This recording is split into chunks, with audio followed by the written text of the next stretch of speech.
Welcome to Thank State you, of the thank you. Game. I am your luxurious host, Dano. Today, I ate at a Mexican restaurant I used to bust dishes at. That felt mighty good. Yep. Give me a refill. So I'm feeling high on the hog, and I have an amazing guest, amazing people on Attention Undivided. We have somebody took the last train to hell, got off at the Lance Spike critiqued. We're talking about SolarFive. Yeah, what's happening? SolarFive, one of the precious resources in hip hop in terms of an OG with new fans. That shit is serious. That's a hard task too. There's a lot of new SolarFive fans. Yeah, that are into this shit, and that's really cool. That's really cool, and I definitely very excited to talk to you.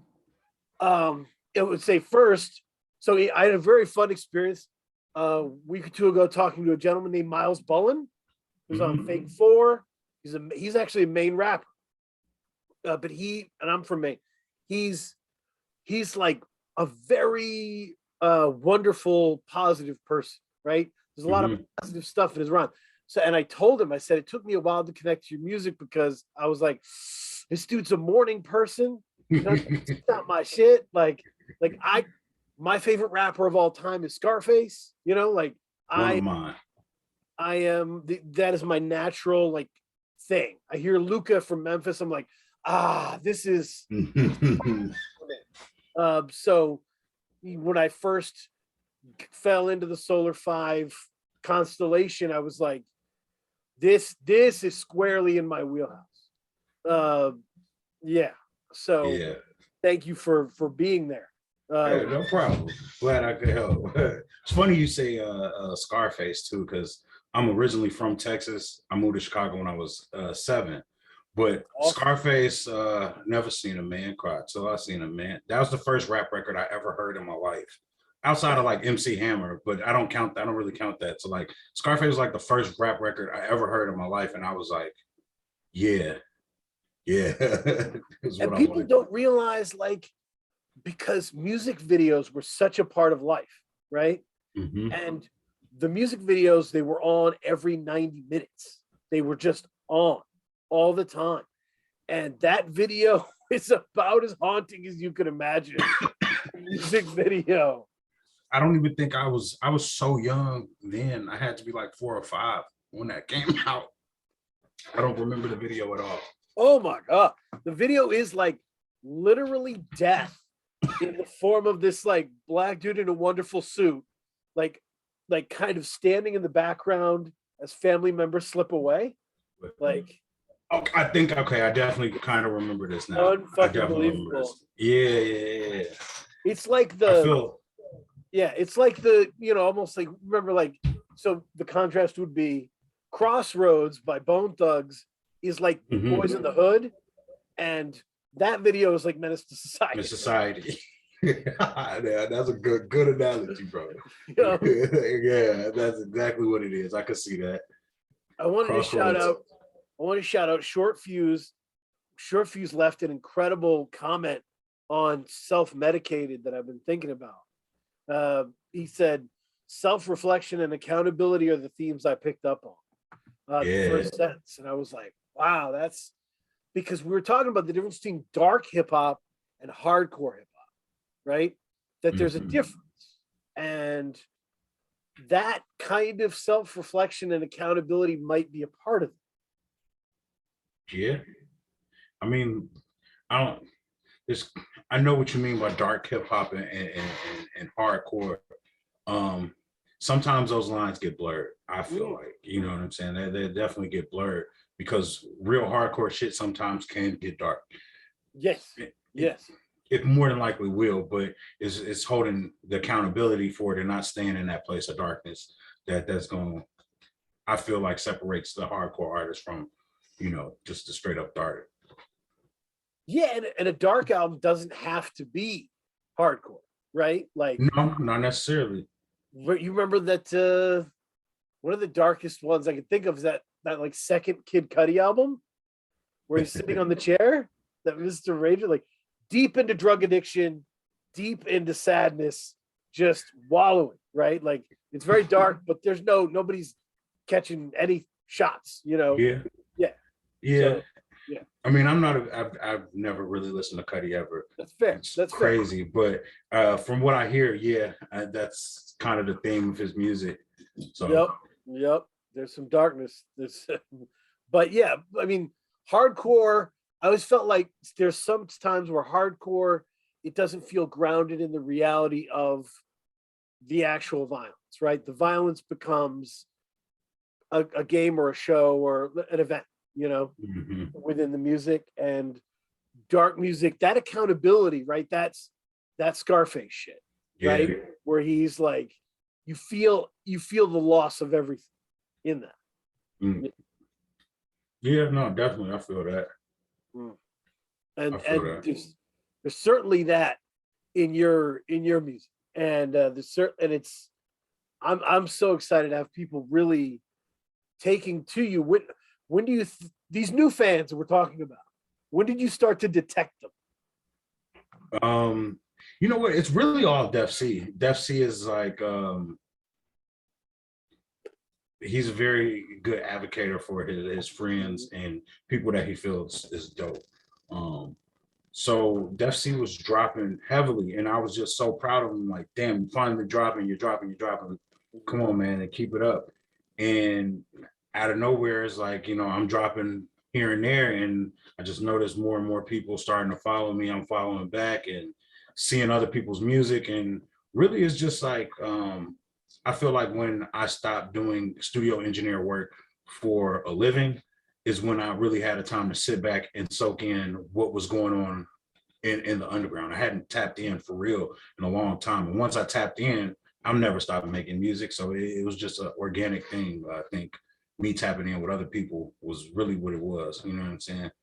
Yeah, no, I mean, regions I think are everything, right? Like regions really are everything. And so when I talked to Def C, one of the things I said was, you've got anything hot that's around, hit me, let me know. And he sent me the self-medicated pre-order link, right? And you know, that shit had no exit as the single. And I was in, you know, I was like, let's go. I remember writing the review and going, the chemistry that On God has with SolarFive is fantastic. They really should just do a full album together. Yeah, we should. And Def C swooped in and was like, oh, dude, it's the same guy. I was like, oh, shit. Yeah, you know, same guy. But I don't know. I with everything that I do, rapping, producing, engineering, I take on a whole new identity. It's like I'm not SolarFive the engineer is not SolarFive the rapper or On God the producer. So like even when I'm engineering, everybody calls me Q. Nobody calls me On God or SolarFive. When I'm producing, people call me On God, you know. Right. But that's how they know me. They don't necessarily know who SolarFive is. But I like to keep it that way. Sometimes, you know, a little bit of anonymity is always good. Yeah, well, and I guess it allows each artist to grow at their own pace, right? The engineer you is over there growing at that pace, and you know the rapper is growing at this pace, and they can have their own spaces to grow. Yeah, for sure. I love that. It gives you a lot of freedom. Yeah, man. I mean, well, when I first got to talk to Def C, which is an amazing interview that I got to do, one of the things we talked about was how much of a test of character it is to have people who start with you and surpass you in the visibility and the fame and all that, and like having to recalibrate your expectations and feel yourself out jealousy wise and all that. Yeah. Like you must have seen that, like having worked so closely with so many important people. Mick Jenkins, you produced for the Waters and all. Yeah. There was a time where I definitely felt I'm not gonna say jealous. I was just kind of like depressed, like why not me? You know what I'm saying? Like I felt like I could have done more. Did I not do enough? I didn't know what was going on. So yeah, I think that's where self-medicated started too. It's like that place in my life was like after I dropped 88 Soul, it was like I dropped a little project that didn't get any type of traction at all, but I think I maybe dropped it too early. I don't know. But after that, I kind of just fell into that depression and I was just engineering and producing and like, why can't I get past this? At a certain point though, it was just fuck it. I don't really give a fuck. Yeah. I didn't get into it for that initially. And I had to remind myself that shit. You know what I'm saying? I wasn't doing this shit to reach any type of fame initially. I was doing it because it was in me. Like I've been making music my whole fucking life. Like I don't know. Yeah. It's some hip hop shit. It's some real hip hop shit. It's like it's a fucking culture. Like you hip hop for fucking ever. Yeah. I mean, and I try and tell that to like new people at my job, right? Because they'll be like, why does Becky get to go home early and shit like that, right? And I'm like, yo, this shit is you versus the work. It's tennis, you know? Like this is it. It's you versus the work. Like you need to stay in that lane. Yeah, just stay in that lane. Just stay focused on your shit, and you're gonna be good. You can't let what's going on in your peripherals fuck you up, because it won't have you. It won't. You can't look straight. You can't see straight. If you're looking off to the side, you can't see straight. So, what is you really doing? I feel like you just gotta have a focus and a drive, and rediscovering that sometimes is gonna happen. You know what I'm saying? Like you have to rediscover your passion sometimes. Shit, I picked up so many other passions of mine that I forgot I fucking had. You know what I'm saying? Over the years, but just coming back to it, you always gonna come back to shit you love. Always. Always. Yeah. Yeah. No, it'll find you. Yeah, somehow, some way, you're gonna attract that shit. That shit is in you somewhere.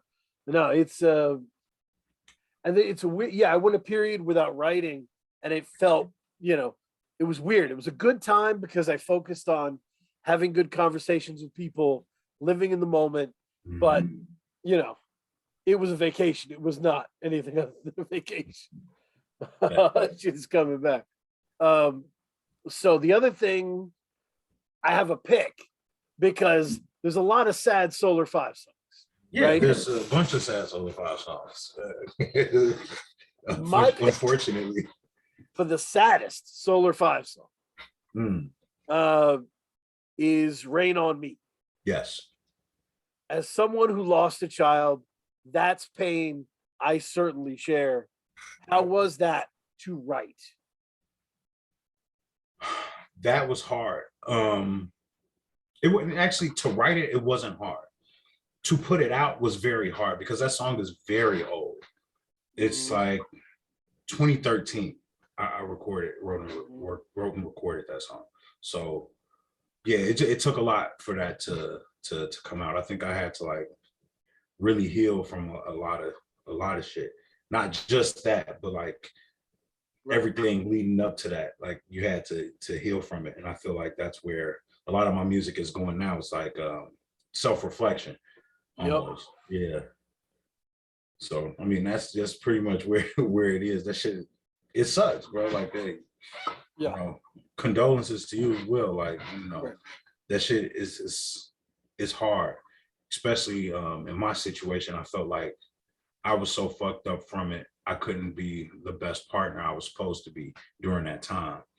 And you don't realize little shit like that. You know what I'm saying? In a moment when you're grieving.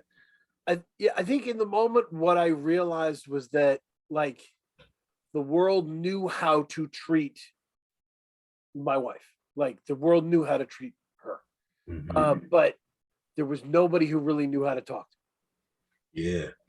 There were people I didn't hear from for a while who I heard from all the time. You know what I mean? And you start like, I wasn't mad at them. I became convinced that I had to be my own therapist as well. Yeah. You that's exactly what it is. I feel like everybody wants you to be strong and hold it together for everybody. That shit ain't possible. That's not possible. You can't ask nobody to bear that much weight. Like, No. and is I definitely feel like it's not enough out there, and the people don't even realize that how it affects both parties involved. Yeah. You know, you don't even see that shit in movies. You feel what I'm saying? You always see it from one person's perspective. Yeah, I had a moment where I was talking about it and everybody got weird. And then the women at the table kind of left and went back to their shift. And it was just like the dudes. And the dudes kind of secretly confessed that they had all lost children and never spoken about it. And I was just like, damn, this is like a secret society? Fucking what is this? Facts. That shit That's really crazy, is. yeah. There's no outlets for that shit. It's just No, not at all. Yeah. Men supposed to be men, I guess. That's what they say. I Yeah. don't believe in that shit. It's a bad system. It's a bad system. I used to think that shit though. I used to like really convince myself, you know, that that's how it's supposed to be. That's growth is an amazing thing. It really is. Like growth is an amazing thing. And unfortunately, some of us have to experience some real fucked up shit to grow. But as long as you know you're growing and you're trying to get better every day, then keep going. And then you're gonna weather through that shit. That's it. No, yeah, I didn't want to obviously linger too hard on that shit, but it's an incredible song. And people that are really into Memento Mori, your new album, I definitely wanted them to go back to that project and get into it, you know. Yeah, tap in. Good, you know, sad boy SolarFive music. Yeah. It's Death Gotta Be Easy. Death Gotta Be Easy. Yes, Yep. sir. Yep. No, a lot of that's old too. A lot of that was recorded. There was I think after Say No More, there was like a long period of time where I was just stacking music. And next thing you know, it's like 2019 and I have all this fucking music stacked and nothing to do with it. So yeah, might as well throw it up. Yeah. Yeah, I threw out the best songs. Everything else is, you might hear it over another beat, but the beats are dated now. So yep. No, it's incredible to see just everybody winning. And what about like the filthy records that like what a first year for a label to be able to be in these discussions this hard with everybody. Like that's man, shout out to Decay. I Am God. Like, wow. I didn't know what I was stepping into when I stepped into it. Yep. Def C was like, yo, you should work with this dude. I was like, yeah, Decay, cool, yeah, let's work for sure. And then just that connection. Def C bridges a lot of fucking gaps, man. Yeah. He really does. Like he's that shit's crazy. I feel like I used to do that shit, like bridge a lot of gaps, but just behind the scenes. Def C can do that shit very public, and that's real fucking dope. Yeah, no, and that becomes like that was one of the questions was, do you think there was ever a point in your career where you fucked your shit up being too humble? Yes, for sure. I speak about that on a project that's coming out later, but yes, I definitely did. I was humble for way too long, and that's cool. That's my fucking character. That's why it's taken. Yeah, it's perfect where it is now. Everything's perfect for me, and I'm really appreciative of that. You know what I'm saying? Like, if I didn't go through that shit, if I didn't go through it how I went through it, I wouldn't be me. And I'm glad for everybody that, you know, whose life I blessed in any way, shape, or form. And, you know, everybody's doing good. I love to see people doing good. And I can't be mad at that. I can't be mad that that's a part of my character. No, it's just that there's a breaking point where like being humble becomes impractical. Yeah. So that's something you have to unlearn. I think as a naturally humble person, it's when are you being too humble? You know, right? When are you being so humble as where you're missing your chance? You know what I'm saying? Yeah, it's a lot of things. denying your abilities, right? Yeah. Are you sitting on gold and not doing shit, right? Like, it's tough. Yeah. Yeah. No, I also feel like it took me this long to get this good. I don't think this SolarFive is as good as 88 SolarFive, and that's okay. I don't think 88 SolarFive was whack, but I love where I'm at now. Like, Yeah. I And love where I'm at. part of it is the market changed, right? Like, because the 88 Soul, like, I don't remember the exact time frame, but that was like drill era, right? Was that Yeah, it was was that? super drill era, super drill era. And I did my internship the year that drill was like really bubbling and about to boil over in Chicago. So I was recording, I was learning how to engineer over at Carco Recording in Chicago with engineer Rich Laurel. And King Louis was always in there. Katie got bands, like literally all of the drill artists were in there. And that's how I was learning how to engineer. And yeah, I mean, some of that kind of rubbed off. I loved it. Like, it's undeniable. Drill music is undeniable. It gives somebody, it's going to give you a feeling. Yeah. You know what I'm saying? But I'm still from the school of fucking hip hop and actual lyrics. So I always thought I was going to be that person that could bridge the gap between the underground and the mainstream. And I really tried to do that to a certain degree. But I think somewhere in there, I kind of lost myself as an artist too, trying to bridge that gap. Now it's whatever I feel. That's all I'm doing. You know what I'm saying? Yeah, now you're in a market like post Griselda, people love these dark flavors, and you're like, I can give you that dark flavor, but I can also get this King Louis swing involved in that. Like, I can also get it. By the way, King Louis, hands down, my favorite of the drill artists. I could see that. That's raw. Yeah, I think so. And those mixtapes felt like they were 100% freestyles, but he was just butter. The flow was just so butter. I've produced one track for Louis over the years. I think it's him, Dally Austin, and Amine. Watching him record was actually kind of crazy. Most of it was freestyle. I can tell you that now. It's like most of it was freestyle. Awesome. Just watching how his whole swag when he records, it's crazy. I kind of try to use that when I'm teaching newer people how to record. It's like, figure it out. You got to. He knows how to figure it out in the booth, which is a skill all in its own. Yeah, I mean that is a whole skill. And I mean, you were also there, like, you producing The Waters for Mick Jenkins. What did you learn watching outside forces react to that music? So originally On God was me, my homie Brian, and my homie Billy. So it was three of us, and we all did The Waters. And they just kind of stopped doing music, so it's just me now. But during that time, like, watching people react to it, it was crazy. I remember the first time I saw on YouTube On God type beat, and I was like, what the this is nuts. You know what I'm saying? Like, this is nuts. I did not go into that project thinking,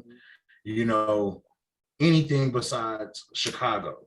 I didn't go into it thinking of anything outside of Chicago, and it just kind of went crazy. Yeah, and then that was like a strong era of like think pieces, right? Yeah. Think pieces all over the place. And people were think piecing the crap out of The Waters. It was wild. It must have been wild to be in it, seeing all that stuff. I mean, I didn't really see a lot of think pieces on it. I didn't pay attention to that shit. I was just, I don't know. I was so focused on 88 Soul at that time. I didn't really pay attention to that makes sense. nothing. Yeah. I thought that 88 Soul was really good to me, but I definitely thought it was going to do something that it didn't do. So I was like super focused in that mode at that time. Yep. Yeah, I don't know what were people saying. So there was like I just remember, because I remember I was following Tom Brehan really closely at that time, and he had this big rundown of The Waters and how he felt about it.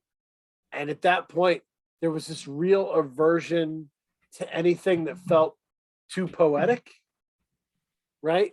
Like Mhm. remember like people's reaction to Wale and such, you know? Yeah. And like so they picked up on this kind of spoken word poetry soul to mix music, and they were like, get out of here with that shit, you know? Yeah. There was some of that, but there was no denying the talent, but they were like, this stuff is pretentious or whatever. You know, that was the feeling on it. But that's Mick has always been an interesting character to just in the sense that the smart kids never fully embraced how smart he is, Hmm. and the hip hop kids never embraced how hip hop he is, and so Yeah. he just lives in this spot, you know. Mick is he's so dope though. Like I just don't I don't get it. I don't understand. I'll never understand that. Yep. Mick is dope. Very clear, very, very, very clear. Like, yo. Iceberg called from the tunnel, and he's lit. He's lit now. Yeah, sorry, it took a minute to get the fucking shit going. No, you good. What's happening, bro? Oh man, it's chilling. How are you? Iceberg, I'm drinking a beer that has mango, passion fruit, and dragon fruit in it. It's called Dragon Fandango. How is it? My wife says it tastes like melted down hard candy. Is that a good thing? So like a simple syrup. Yeah, I'm from a mill town, so that's great. That sounds great to me. But yeah, no, we're just talking.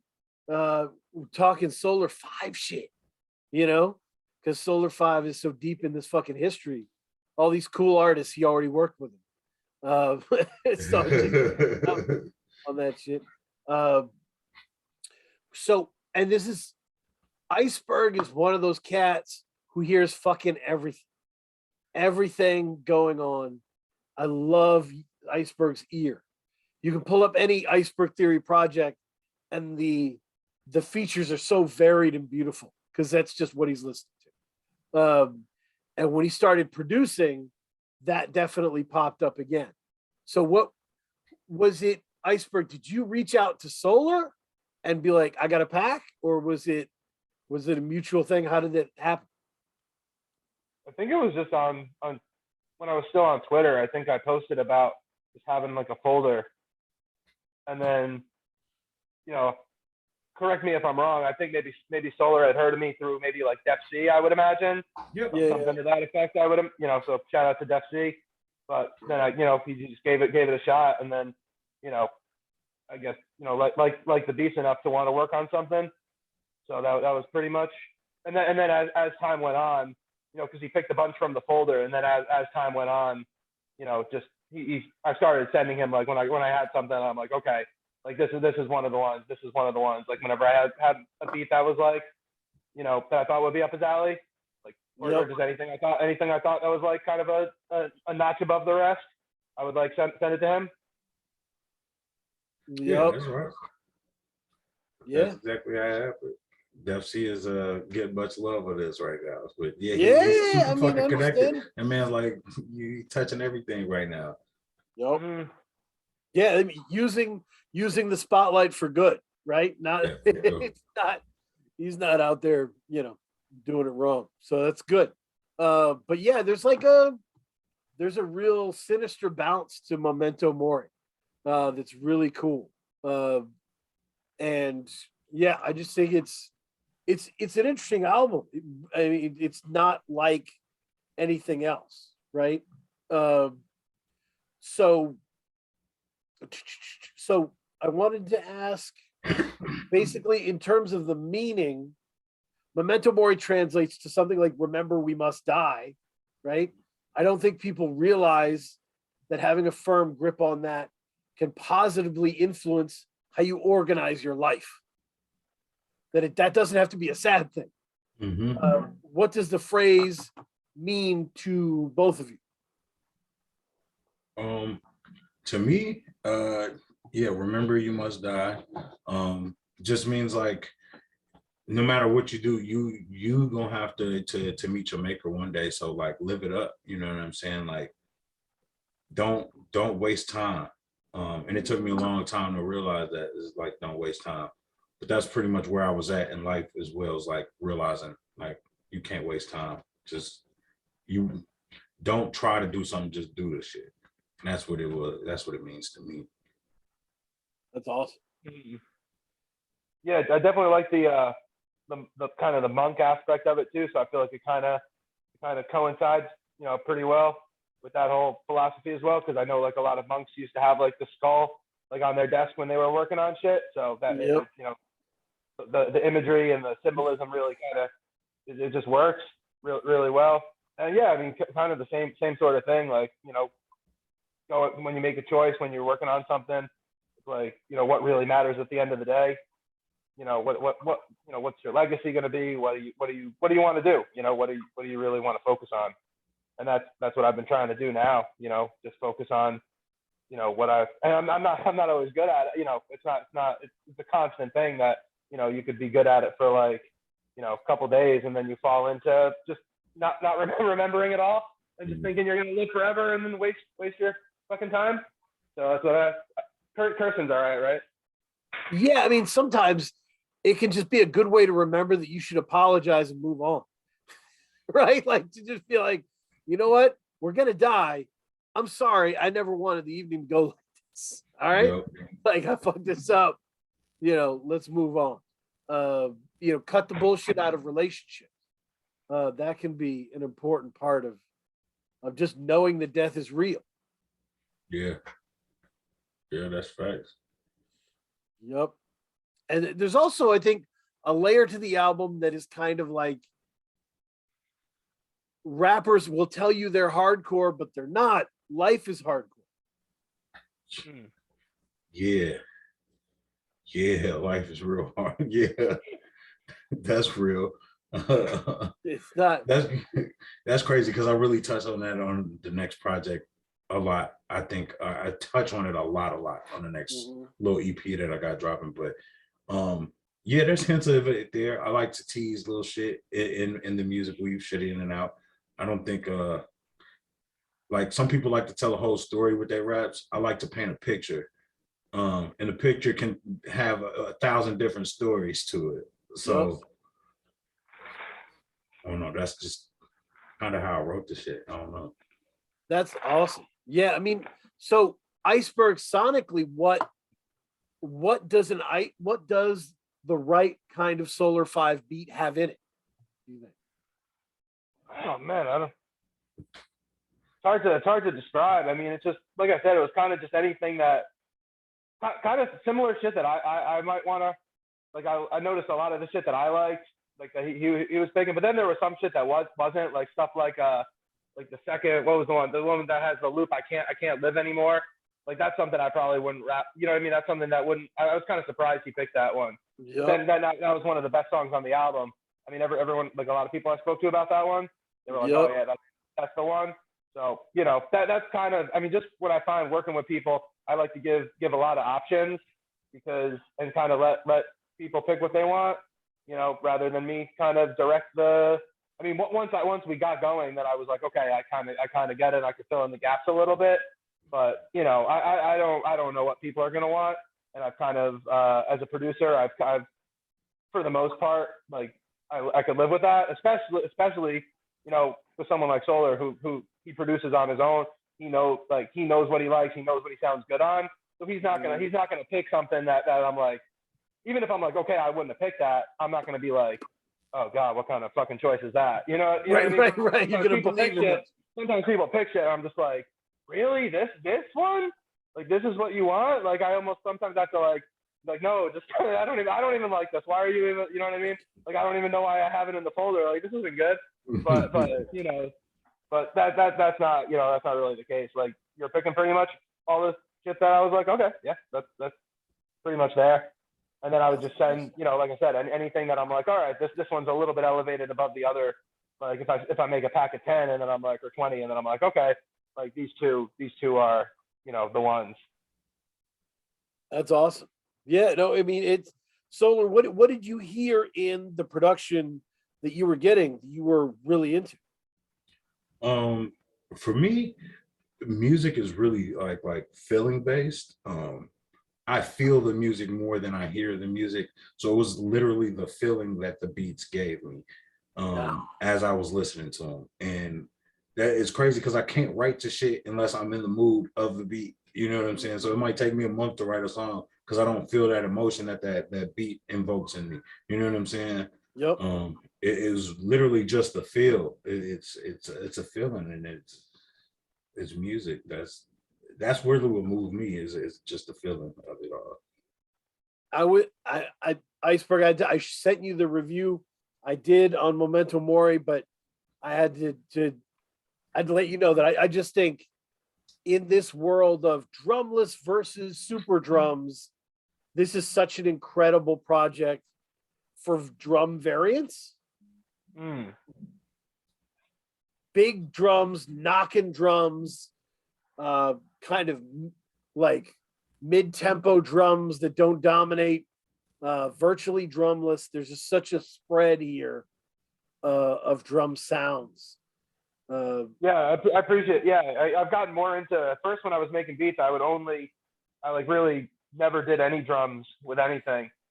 And then eventually August was like, yo, you got to do some breaks. Like you should check that out. And then I started doing some of that and figured it out on like Ableton how to do it. And then ever since then I've been incorporating both of them. And then a minimal, not on, there's not even on this album. I've done a minimal amount of like drum programming myself. And it's like, when you hear those beats, you're like, okay, I see why he uses drum breaks for the majority of the beats. Because my drum programming is fucking terrible. So bad. I mean, I'll have to show you, privately. I'll show you a few, but I don't know. Yeah. Pretty bad. But that's why the breaks, you just match, it's just matching the right kind of, I don't know, matching what's going to fit, what's going to be, I don't know. It's just all feel, all sound. Right. It's all feeling based. I'm telling you, it's what feels right. Yeah. I mean, and that really goes along with the album. As you were saying, Solar, you don't tell linear stories, right? So it is like, it's like cutting pictures out of magazines and organizing them into a story on a page or something, right? You are organizing images together to make your point. And that's an interesting tool, especially with what I described as the Murmur Flow. Yeah.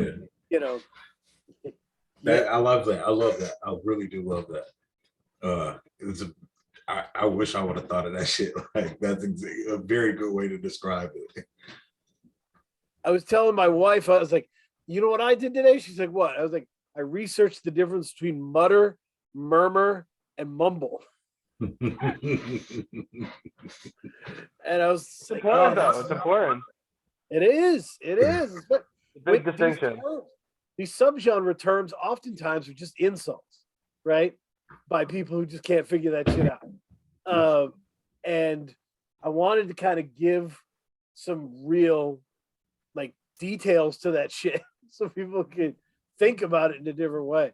But yeah, the Murmur Flow is real. It's like, I remember a poet telling me, like, when the crowd is talking as you're starting, what you do is you start your piece in your regular voice. Don't get loud. Don't tell them to shush. Just start in a regular voice and everybody will shut the fuck up. Yep. Nobody wants you to be talking or doing shit, important shit that they can't hear. So they'll just shut the fuck up. And it worked. It always worked. It does. I've been to plenty of poetry slams and they start like, it was cold that day. You know what I'm saying? Real low, and it next thing you know, everybody's quiet, just paying attention, focused on every word. Yeah, I never even correlated that. That's wild. Yep, and that's the Murmur Flow is like the incredible shit that you're saying at that low tone. It's a different effect. Mm-hmm. It's a different effect. I don't know if I might have told you this, like Iceberg, because me and Iceberg are just huge Ka people, right? And so I was like, Ka sounds like your old exhausted uncle. Like but a street dude, right? Like a real street cat who's just like just trying to help you at this point. You know, just sitting there trying to help you. You know, I'm a vessel. Damn, that's a very good way to put it. Like, I can see that. It's kind of how I listen to him too. Like, I'm the nephew that you just talking to. Like, yep. All right. Damn, you're right. Yeah, that's just wild. It's a good point. It's a good. Yeah.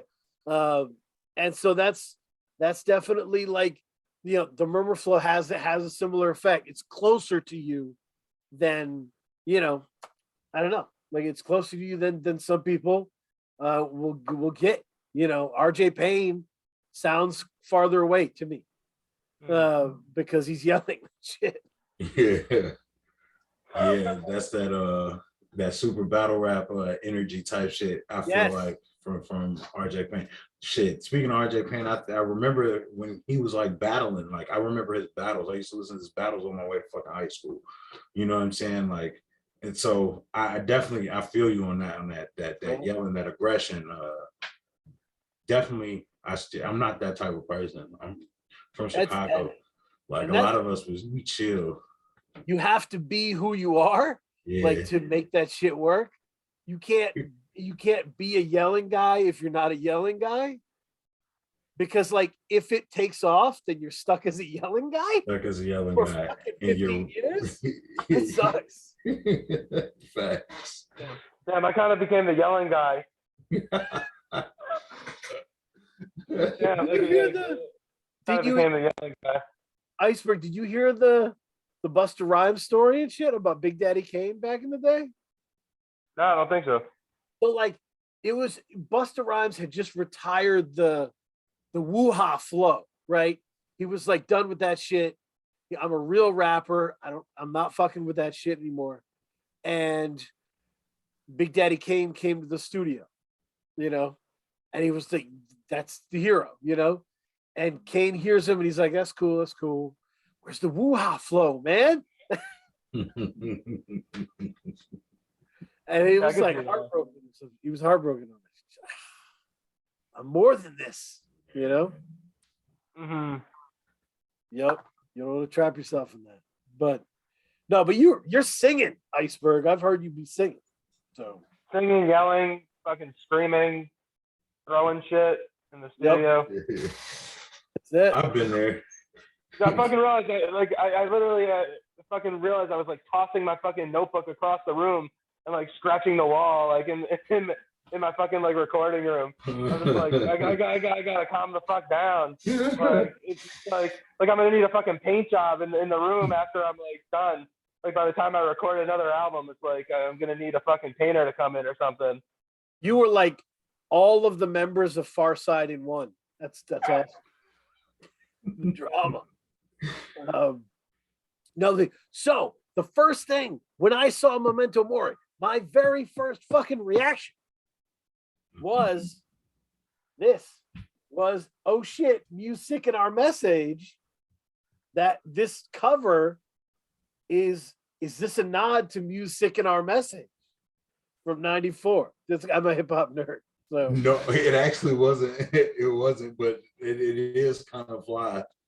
It was it's really just a rendition of like an actual Memento Mori art piece. Oh, so wow. Like if you look at a Memento Mori art piece, it's usually like a desk, a skull, some quills, some scrolls, you know, some potions and shit, and that's the picture. So that's what I gave the artist, my homie Greg Cooper. Super talented artist, man. And gave him that. I just like told him like, yeah, this is what I'm thinking of.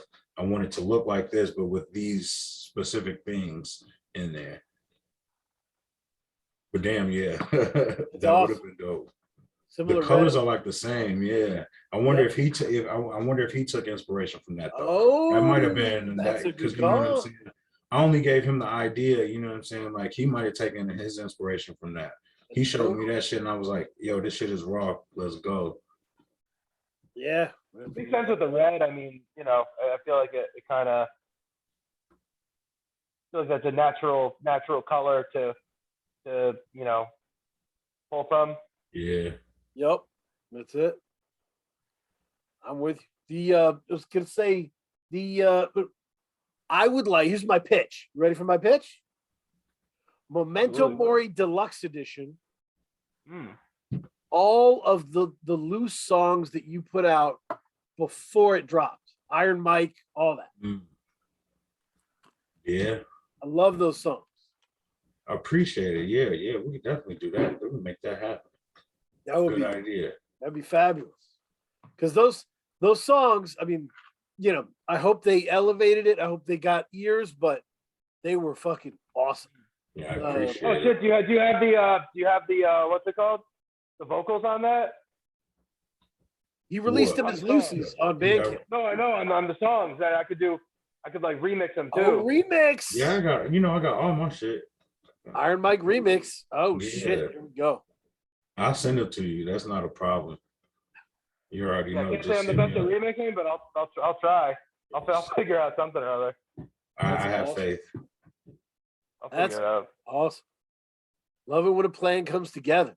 Come on The- now. The other thing, Solar, which is interesting, the last few projects you've done have been under 30 minutes. Is that just how it happens, or is that purposeful? Are you like, that's where I come in? That's my speed.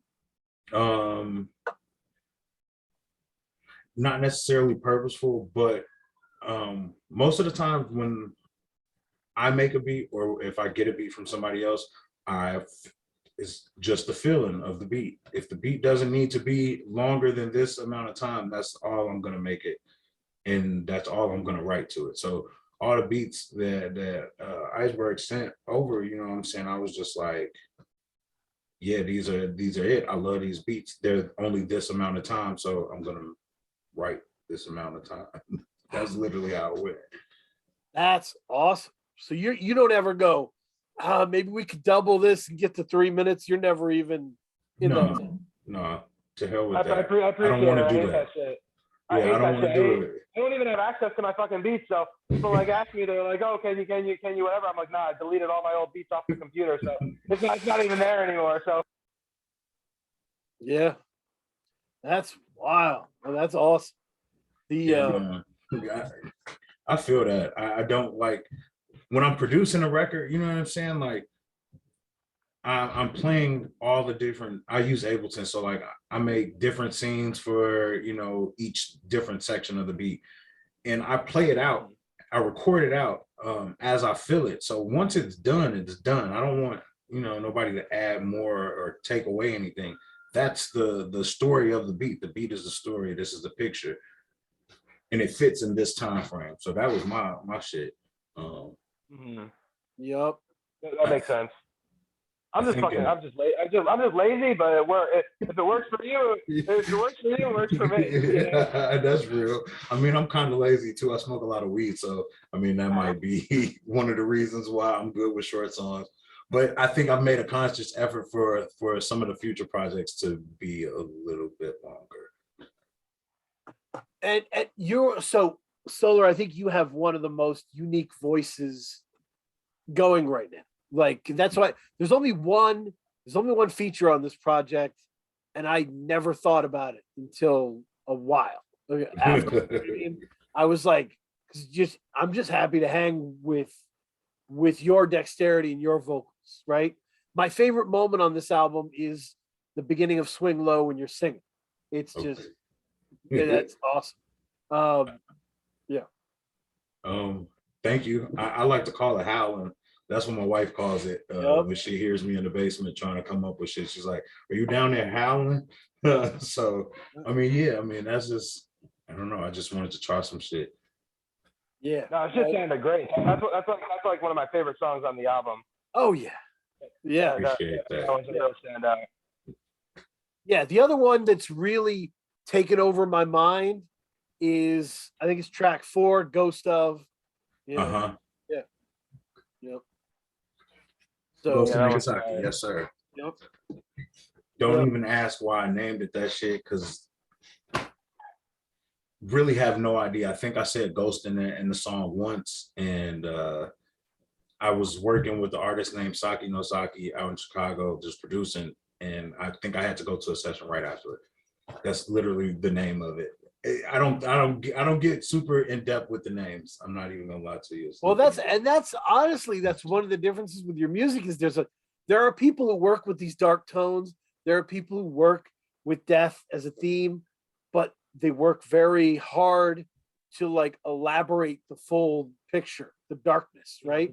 Mm-hmm. You've been doing this so long at such a high level that there's a real kind of relaxed fluidity to what you do while handling this heavy subject matter.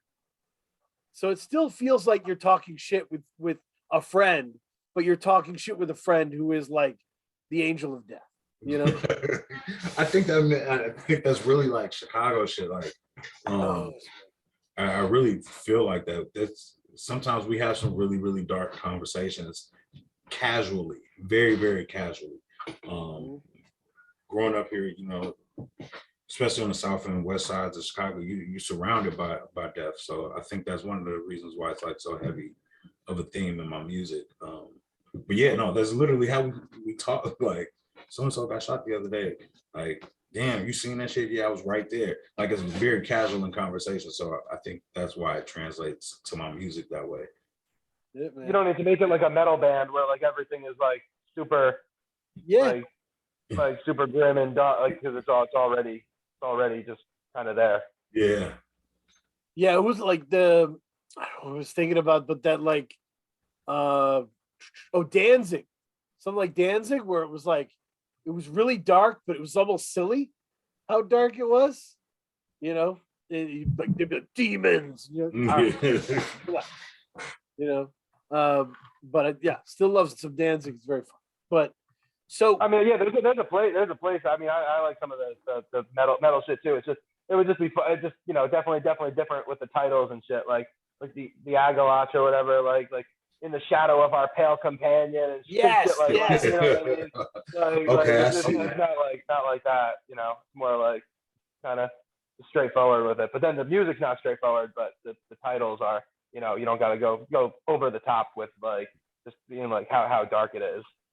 And that's the weird part is like it started Black Sabbath, who kind of kicked that shit off. They were not into any of the funny shit. Like people would come to their hotels and be like, ooh, occult shit. And they'd laugh at it and be like, the fuck out of here. We make rock music. You guys are funny. Like they wrote it, they performed it in that way, but they were a straight ahead rock band doing this music. They weren't pushing too hard or getting in weird costumes or, you know, but it did become that. It became a big Renaissance fair kind of thing, you know. But back to Chicago for a minute. Having seen so much of Chicago hip hop, how would you characterize where it is now?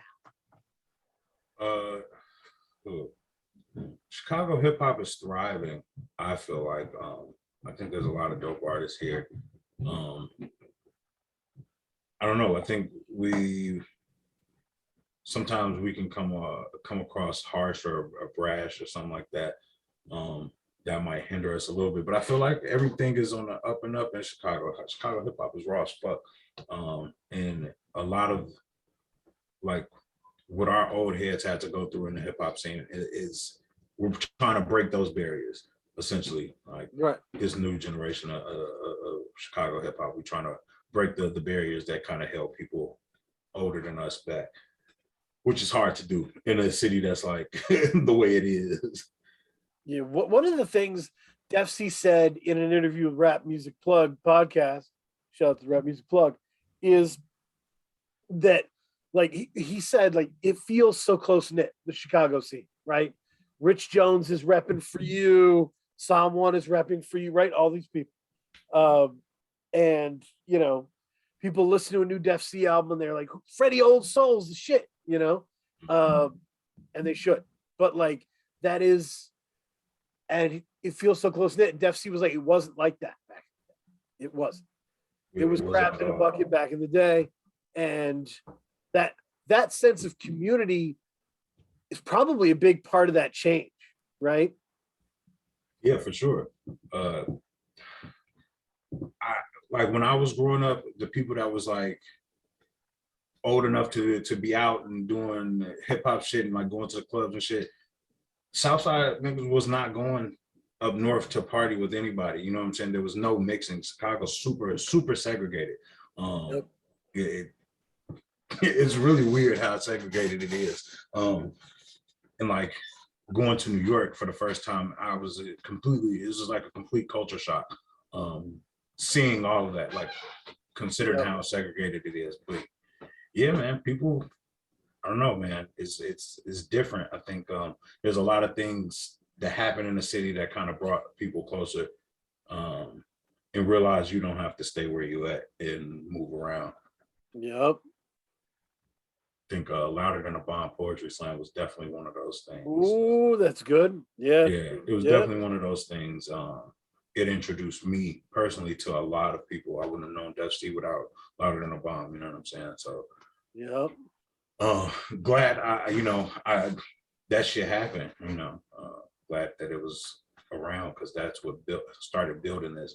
Louder Than a Bomb. And then you also had at Harold Washington with Brother Mike, you had the open mic there, U Media.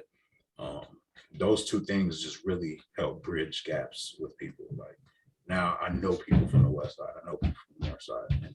It's all I've heard that Philly is similarly segregated, something about these old cities, that were just set up a different way. Yeah. Yeah, I can see that. I can see that. I haven't been to Philly. I need to go though. I got some people out there. Yep. Yep. So these last three questions, they apply for both of you here. This is good. So what was the project where you fully understood how to use your voice?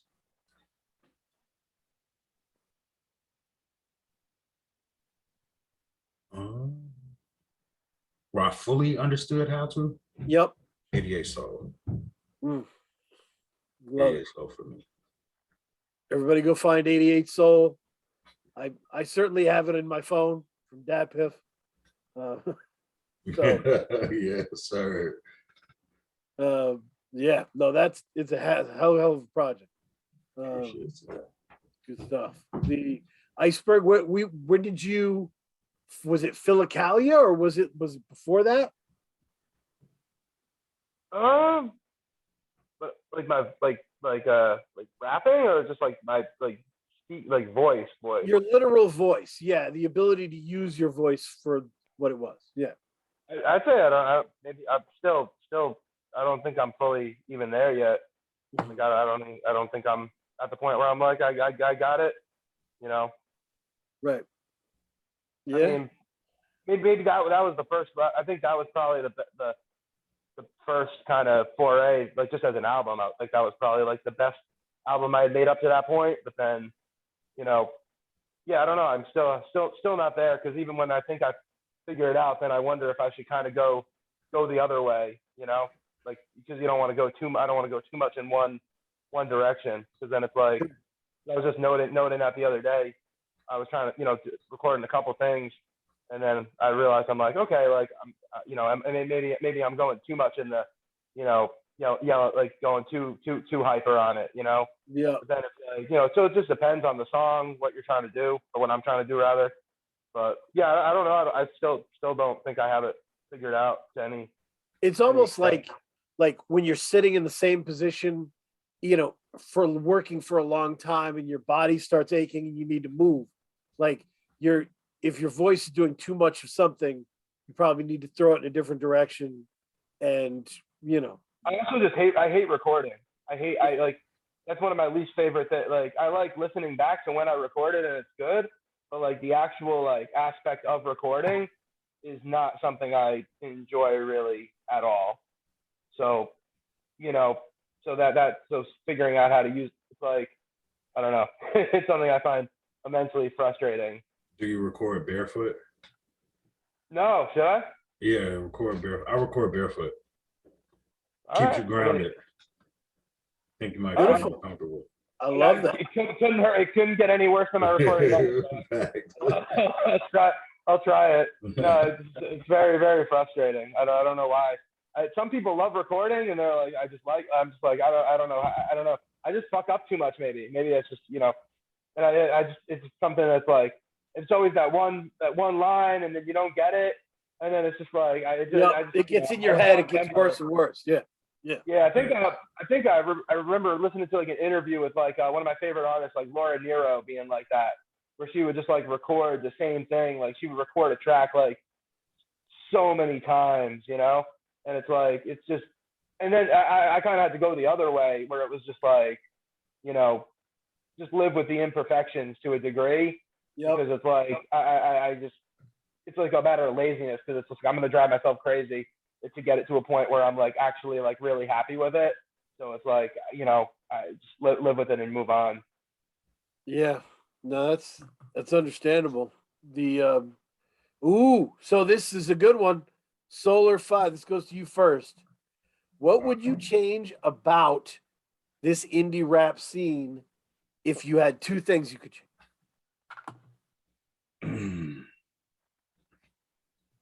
What would I change about the indie rap scene?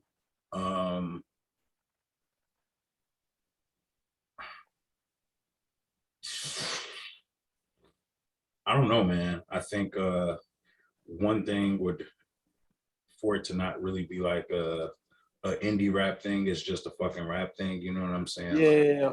And I would also like to see, second thing for sure, I would like to see us all do something big, because I feel like the indie rap scene is huge. It's huge. And I feel like if everybody pulled their resources together, we could do something huge, like, and make our own huge platform. You know what I'm saying? Like, the internet is like your best friend right now. Right. Yeah, I think you're right. I think that the exclusivity sales pitch of like, you know, stay up till midnight, buy my vinyl, I'm a very special artist. It creates these pockets of people who are dismissing other artists that aren't their special artists. Mm-hmm. You know, I would never stay up midnight for him. It's all about Rome streets to me, and it creates these like warring pockets of people that are all talented and probably like each other a great deal. It's just it's the marketing that got in people's heads, I guess. Yeah, it's kind of like a mainstream underground. That's what I like to adhere to. It's like, oh, they still underground, but they're mainstream. Oh man, like we all in the same, you know what I'm saying? We all doing the same shit. Right. We all been doing the same shit. So like, I don't know. I think we can make it happen somehow, some way. Yep. Jack Harlow remix of the Billy Woods. Put him on the remix. That would be insane. That would be. I'd pay to see that. I was pushing for that shit, like a remix on the Billy Woods Preservation that had Coi Leray and Jack Harlow. And I just found out about Jack Harlow. I didn't even know he existed. But then I found out. I like listened to a song. I don't even know what song I listened to, but I'm like, I don't know. It's not really great, but it's not really bad. It's just kind of, you know, it's good. It's good. Yeah. What was that one song? I don't know about everything that he does, but the one song I listened to, I'm like, all right, you know, it's okay. I was telling the dude at work, because his dude at work was like, I think he's pretty good, and I was like, you know what? He's cheese puffs, right? Like that shit is good, but it isn't filling. You know, it's snack food. You need snack food, you know, but it is what it is. Snack food is what it is. Well, better to, I mean, yeah, I don't know, depending on what you're doing, better to, I mean, I went to the grocery store this afternoon, you know, and they were selling a good chip brand, you know, 2 for $6, and I'm like, you know what? No, I'm not. I'll buy some other shit that's bad for me. I bought like this Cabot yogurt that like 10% milk fat, and I'm like, oh, that's decadent, but you know, it's decadent. It's decadent, but it's delicious. Honestly, if there's one thing that you take away from SolarFive, he has more shit to say. I don't have too many good things to tell people, but like if there's one thing, if you see the Cabot 10% vanilla milk fat yogurt, please fucking buy that. Don't even buy this album. Don't even buy my other music. I don't give a shit. But buy this album though. Buy this album. but then Memento Mori. Buy the Cabot 10% milk fat yogurt. I'm telling you. You need to make a song called "That's Decadent." For real. I'm just adding that to the repertoire. That's decadent. That's decadent. I'm telling you, it's fucking delicious. It's fire, man. So Iceberg, do you have two things you would change about the scene if you could? Things that you don't, I mean, I assume social media might be one. You know? I mean, I'm not. I don't really view my. I mean, I don't know. Like I'm in contact with a lot of people who are part of the scene, and I'm part of the scene. But at the same time, I'm just kind of in my own. I'm in my own like hermit world a little bit. So, I mean, not really. I mean, I don't know. I'd like the opportunity for my own thing to work with different more people that I want to work with. Keep doing what I'm doing, I guess. But other than that, I don't have any big sweeping. I like what Solar was saying. That all makes sense. That there's definitely a lot when you pool resources, because you could extend the reach a little bit. So I like that. Yep. Yeah, I don't have any. I mean, I think there's a lot of talent, man. There's just so many people that it's like creating like amazing music. I just wish more people could keep. But there's so much, and there's so much high quality. I mean, there's a lot of stuff that's not high quality. Right. There's a lot of stuff that's not out there. But even the stuff that I would say is like 8 or 9 out of 10 or 10 out of 10. There's like more shit of that I could even realistically listen to. Yeah. In my life, you know what I mean? So Yeah. I mean, there's so many people really that keep mastering their crafts, and it's a beautiful thing. I think the one thing that I would really want and push for, there needs to be either a stable form of monetization for this music stuff, or there needs to be a stable expectation of monetization, right? There was a heavy push, a corporate push, Spotify kind of stuff, saying, don't worry about it, just stream it, right? Give them part of a nickel, right? And that was like, people got used to that. Music is worth less than a penny, right? And we started to take that back with vinyl and Bandcamp and these, they kind of feel like novelty things that can wear off, right? Like the basic understanding of the consumer needs to be, and this is how I use my streaming. You stream to find out if it's good. If you really like it, you buy the shit. Facts. It's the same way if your waiter kicked ass and took care of your kid when they were being a jerk, you tip, right? You tip that person out. You're like, appreciate it. That's what you do with this stuff. It's tough. It's tough to get that value because it's so all over the place. I mean, it really, it's hard to imagine anything that's more all over the place than music. I mean, it really is the most. I mean, there's not really any. I mean, I'm not gonna say there's no rhyme or reason to it, but it's just really all over the place, and it's like, depending on who you're talking to, you're just gonna get a completely different answer. So I guess I see what you're saying then, like where if there was some kind of understanding that was. It's weird to think about it in terms of like, how much more important are shoes than music, right? How much more important are phones than music, right? In terms of like what people are willing to pay for right now, we need a culture that rewards this stuff, right? And so that would be my key takeaway. And I mean, a lot of what I've been trying to do with Free Music Empire is talking to the people that listen to the music about how we're reacting to the music. Are we listening to it the right way? Are we buying it? Are we merching up? What are we doing? So yeah, my focus. That's dope. One more question. Okay. And this is fun. And Def C is assumed in this conversation. No need to say it. Cool. What are your favorite MCs to listen to right now? I Am God's Green Slime. I'm listening to a lot of Carion. My young homie Carion, he's super fucking dope. Really a lot of Chicago artists is what I'm listening to. Kari, and how many is that? Is that 4? 5? Five. I don't know. I can't stop listening to Boldy James and Woo! Alchemist. Like when I'm in a car, that's what I'm putting on. It's just something about riding. I moved to the Yep. suburbs, so riding around the suburbs, blasting that just feels like some 80s Oh, he's so good. nostalgia I type love shit. Goldie. So good. Boldy James, like it, I was like, I started creating these different kind of, I don't know, characterizations of MCs that I think you'd appreciate Iceberg. They're kind of like, to me, Jungian archetypes, but like with MCs. So to me, Boldy is like an episodic MC. Every project feels like part of a building story. Mm. So I when see you that, go yeah. when you go from like Bad Boldy to Bo Jackson, you feel like you're like, oh, this is the new season, right? Of Boldy. But You yeah, that's a good way to put it. No, yeah, I feel that. So like some artists are prolific or too prolific.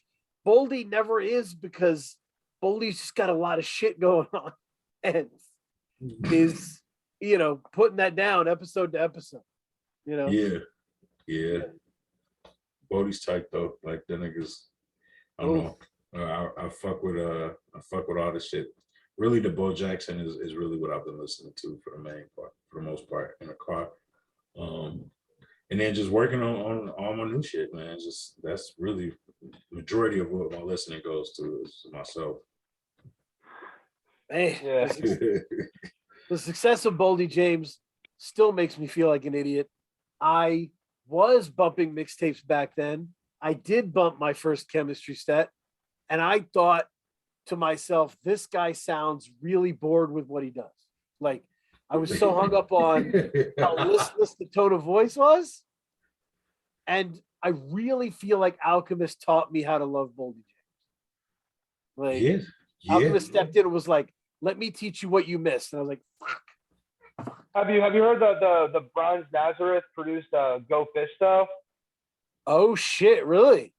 It's not a whole album. It's just it was on one of the mixtapes, but it's called Go Fish. He's got a video out. I don't know.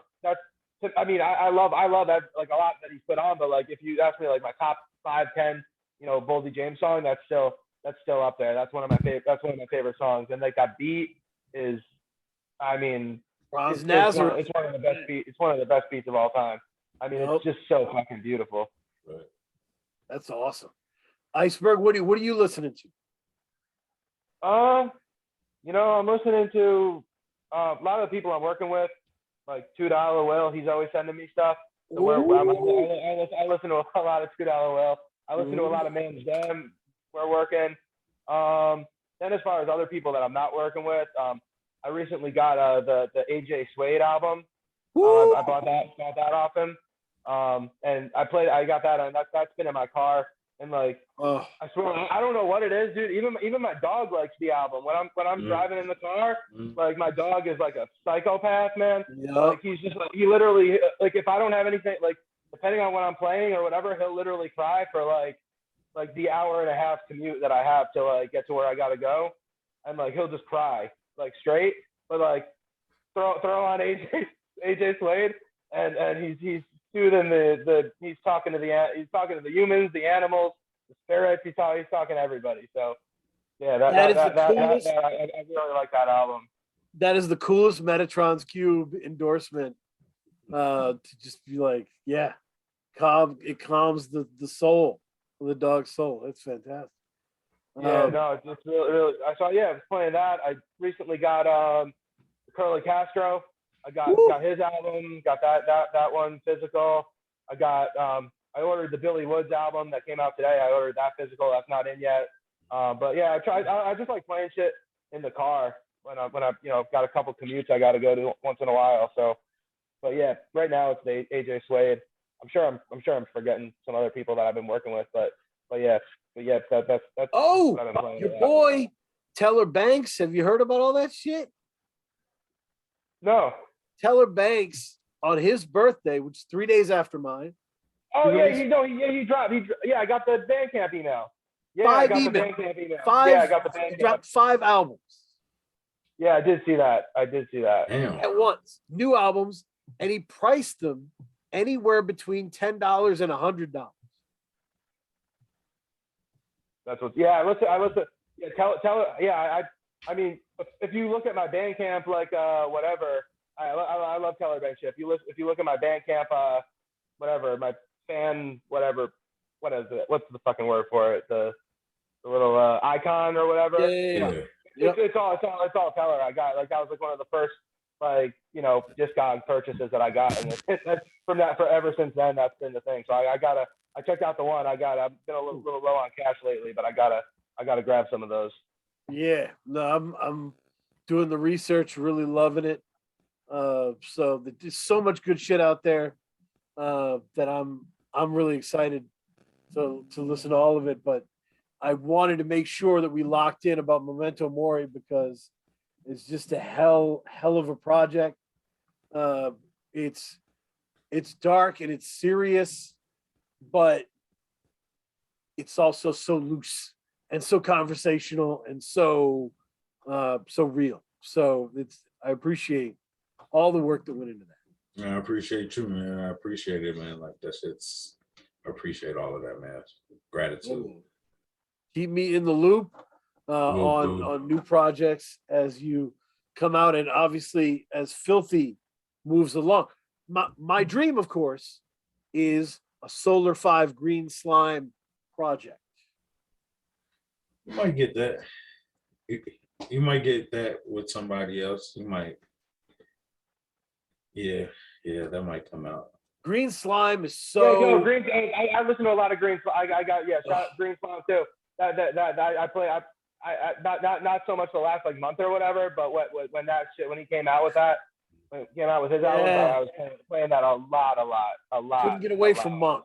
Couldn't get away from Monk. That man's crazy. He's absolutely nuts. This is one of my best friends. So funny. He's hilarious, brother. You have no idea. So funny. So rugged, very much like Redman would be so proud of this dude. Like that dude, and an amazing producer. So to have those powers together of how good you are with production, how good you are with dark content, how funny you both are, would be fantastic. So I just think that would be that's my filthy dream. So, yep. We'll make that happen someday. Yeah, let me just get a beat on there. Let me just get a beat on that one. That's awesome. It might be too late for that. It might be done already. Fair enough. No, but we'll see. We'll definitely get something out.